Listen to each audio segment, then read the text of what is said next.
Gold price చూసినట్లయితే 1,40,000 వరకు వెళ్ళింది. అలాగే సిల్వర్ కూడా 3,00,000 దాకా వెళ్ళే ఛాన్సెస్ అయితే కనిపిస్తున్నాయి.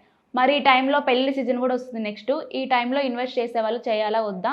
ఒక మిడిల్ క్లాస్ వాళ్ళు గోల్డ్ కొనడం కరెక్టా కాదా? ఈ టైంలో కొనే అంత స్తోమత వాళ్ళకుందా? సో ఫస్ట్ మనం చూసుకోవాల్సింది ఏంటంటే కొన్ని పెళ్ళిళ్ళు వస్తున్నాయి కాబట్టి ఇప్పుడు గోల్డ్ మీద ఇన్వెస్ట్ చేయడం కరెక్టా కాదా అని మీరు అడిగారు. సో ఇక్కడ మనం ఒకటి ఆలోచించాలి. సో పెళ్ళి వచ్చినప్పుడు మనం ఎనీ సిచ్యువేషన్ మనం ఆ గోల్డ్ అనేది మనం ఎలా అయినా పర్చేస్ చేయాలి. అది గోల్డ్ పెరిగినా కానీ గోల్డ్ తగ్గినా కానీ మనం కొనేదే కదా. అది పెళ్ళి కూడా ఆగదు, మనం కొనేది కూడా ఆగదు. సో ఇప్పుడు కూడా మనం చూసుకున్నైతే గోల్డ్ అనేది పెరిగింది. ఇప్పుడు 1,40,000 దగ్గర ఉందని అంటున్నారు. కానీ 1,40,000 అంటే చాలామంది చాలా ఎక్కువగా కనిపిస్తుంది. కానీ మన షాప్స్కి వెళ్తే అంటే మొత్తం ఫుల్ అయిపోయిన సిచ్యువేషన్స్ మనం చూస్తున్నాం.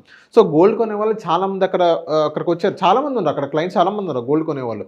సో ఇప్పుడు ఏంటంటే చాలామంది గోల్డ్ పెరుగుతుంది కాబట్టి ఇప్పుడు గోల్డ్ వెనుక పరిగెత్తిన సిచ్యువేషన్స్ మనం చూసాం. సో ఇప్పుడు ఏంటంటే గోల్డ్ ఒక సిచ్యువేషన్స్లో ఇప్పుడు 141, 140 దగ్గర కన్సాలిడేషన్ పెరుగుతుంది.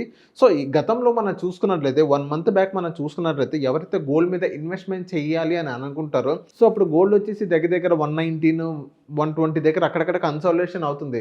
సో పెట్టే వాళ్ళు ఏంటంటే ఆగున్న బస్ దానిపైన ఇన్వెస్ట్మెంట్ చేయాలి. అప్పుడే ఇన్వెస్ట్మెంట్ చేస్తున్నట్లయితే ఇప్పుడు ఆ బాధ ఉండేది కాదు. సో ఇప్పుడు పెళ్ళిళ్ళ సీజన్ వస్తున్నారు కాబట్టి చాలామంది పెళ్ళికి ముందే ఆభరణాలని అదని ఇదని చాలామంది కొన్ని సిచ్యువేషన్స్ కూడా మనం చూసాం.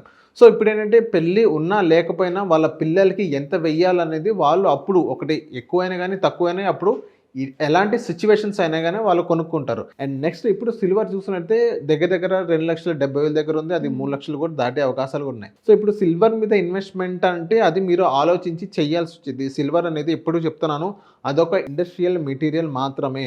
సో ఇండస్ట్రియల్ మెటీరియల్గానే చూడాలి. సిల్వర్ మీరు ఏదైనా కొనాలంటే ఫిజికల్గా మీరన్నా ఇప్పుడు రింగ్స్ కానీ చిన్న అలాంటివి కావాలంటే చేయించుకోవచ్చు.